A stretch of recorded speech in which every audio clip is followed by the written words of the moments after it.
Jimmy, do you believe that Josh Heupel wanted at any point to bench Joe Milton last year? I don't think he did. Okay. Otherwise, I think he would have. Okay. So go ahead. I don't think so. And here was the other thing, and I don't really know if I quite understand the reasoning, but Tennessee was intent to redshirt Nico Iamaleava, right? They only played him the 4 games. The bowl game doesn't count toward that. So he has 4 years of eligibility remaining. If he's as good as everybody thinks, he's not going to be here 4 more years, right? So right. I didn't really understand the point of redshirting him, because if he is that good, then he's not going to be around the duration. So, but I think because of that, I don't think that he considered benching Milton for Nico. Here's what I was told, that they wanted to make a change. They realized that Joe Milton was really afraid to throw it over the middle, that they realized he could not throw with anticipation, which I think we would all agree with. And I'm not throwing the guy under the bus.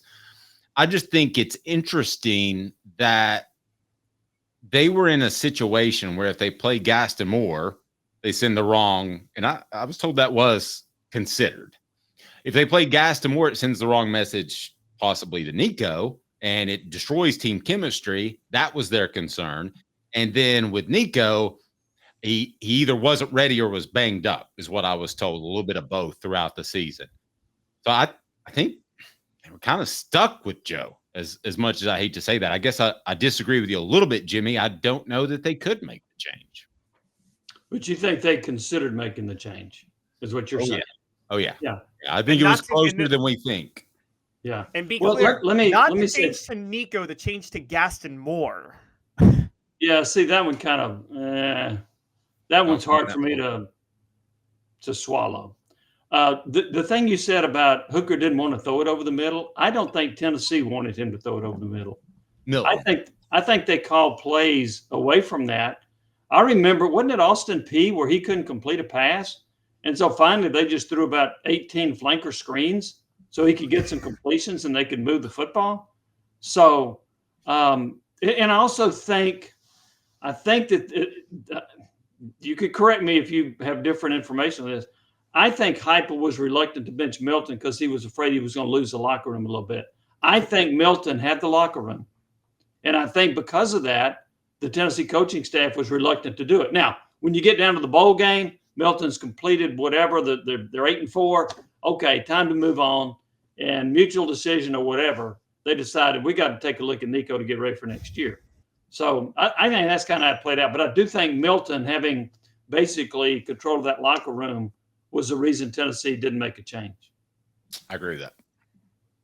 Yeah, Caleb? So I agree, Jimmy, fully that it was about the locker room. I also agree that the biggest thing was they just wanted to make sure Nico, they wanted to fully condition him, I think, before they really got him out there, because I think he went into summer workouts last year really, really, really skinny. And so it wasn't just about the red shirt. I think they were trying to kind of protect him a little bit, because, and I know people bring up Peyton Manning in 1994, but I think we can all agree that was that 94 offensive line was one of the best offensive lines that Tennessee football ever had. Yeah. And that was an issue. So my question to you is, if it wasn't about losing the locker room, from a pure ability perspective, could you have seen a scenario where they would have put Gaston Moore in over Joe Milton? Not Gaston Moore. Nico, yes, not Gaston Moore. Now, I think Gaston Moore is a really good quarterback in the orange and white game. I also think that right now, there aren't a whole lot of backup quarterbacks in the SEC better than Gaston Moore, right? Because they're depleted. And he's been in this system for 4 years maybe? This will be his 5th year in this system. But I do not think they considered going to Moore over Milton. I do think they would have considered going to Nico. Jimmy, are we entering an era in which you're just not going to have a backup quarterback because of the transfer portal? For the most part, yes. Ole Miss has had one.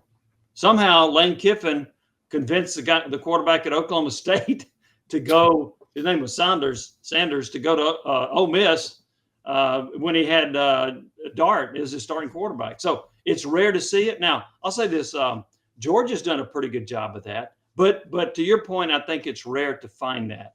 You don't have that many quality backup quarterbacks. It's hard to do. And you got to find the Gaston Moores of the world. Or you've got to have usually a 2 or 3 year separation between your starter and your backup. I think LSU had a really good backup last year to Jaden Daniels.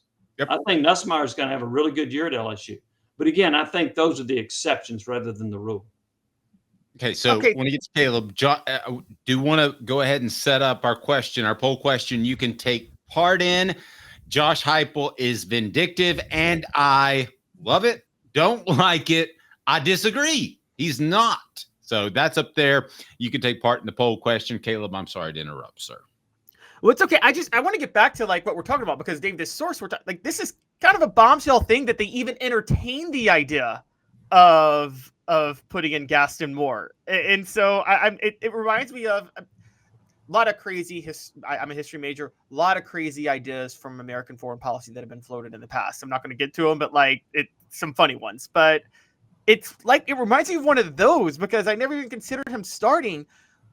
The fact that they even entertain the idea, if what the source is saying is true, how much of an indictment is that on Josh Heupel's talent evaluation?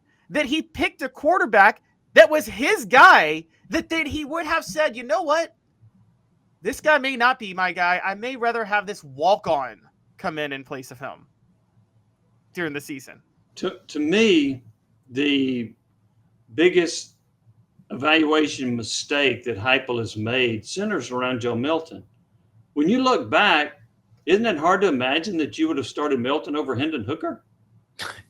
Who was a Heisman Trophy candidate? And I can't even think about it. And I remember this. I remember when you were able to cover practice. It was limited, but and this gets to my point. Very limited in practice. You didn't get to see much. You saw him throwing against air. You saw him throwing against. There were no defensive backs. So many in the media came away thinking Joe Milton won this job, wasn't even close. And I'm thinking, wait a minute, you can't evaluate that on throwing against air. You can't evaluate that because he can throw it past 80 yards or whatever.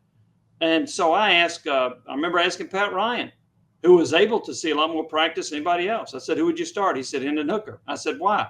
He said, because in scrimmages, they move the football with Hooker and they don't with Milton. Now, that's what Pat Ryan saw. That's what he told me. Why Heupel and the staff didn't see that, I don't know. I think they were just in love with his arm and thought that eventually he would be accurate with the long ball, which he never was consistently at Tennessee. It's kind of like a race car driver. You remember the days of the lead lap when I used to do a NASCAR show. You want the sexier car, but in the end, I think you would rather have the best foundation. I mean, that car was fast, but it was loose would be the best way I could put it. Yeah, and sometimes that car would break down. It'd have engine problems, maybe a rim problem, maybe a flat tire along the way. So, yeah. But getting back to what Caleb was talking about, too, I just think that they really misevaluated Milton. And Milton never was a good fit for this system. He never was. He never will be.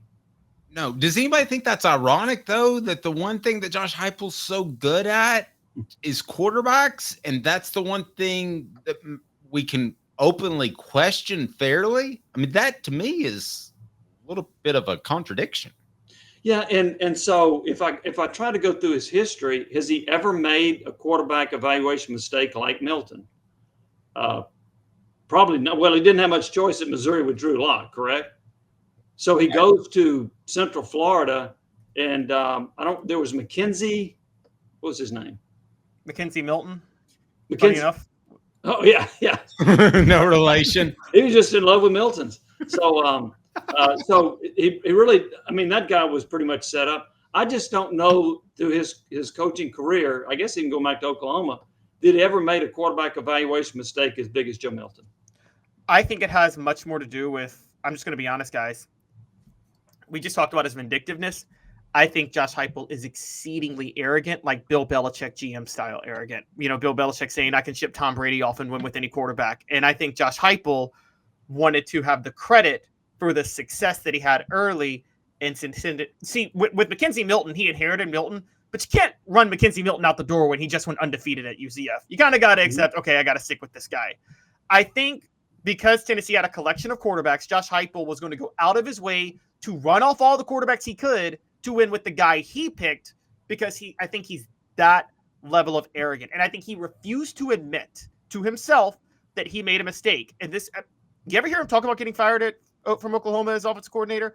Josh Heupel never thinks he made any mistakes. He doesn't think he ever did anything wrong from a play calling perspective. That really, I don't agree with that. I've heard him after games talk about mistakes that he's made in press within conference. the games, but on big picture, he doesn't think he has. Like, he doesn't think the Oklahoma scenario was his fault at all. I agree with that. And maybe it wasn't. I don't know. But I would bet you if you gave him some truth serum, he would acknowledge his mistake with Milton. But what good would it do to come out publicly and say that? Think about that. So if you come out and say, you know what, I really screwed up. I don't know why I started Milton. Well, how do you think Milton feels? True. I don't know if there's a reason to come out and say it, but I think privately, I think he realizes it. Here's what I'm saying. I don't think he's as arrogant as Belichick. I don't think he's arrogant, Caleb, as you think he is. Now, you got to have some arrogance to be a head coach, right? Sure. Like Nick Saban. But I don't think he goes as far as Caleb you think he does. It's fair. I'm probably somewhere in the middle. I like some arrogance. Jimmy and I are both Cowboys fans, so we've seen Jimmy Johnson in full effect. So yeah. That worked out well, didn't it, Jimmy? For a little while. And then it didn't.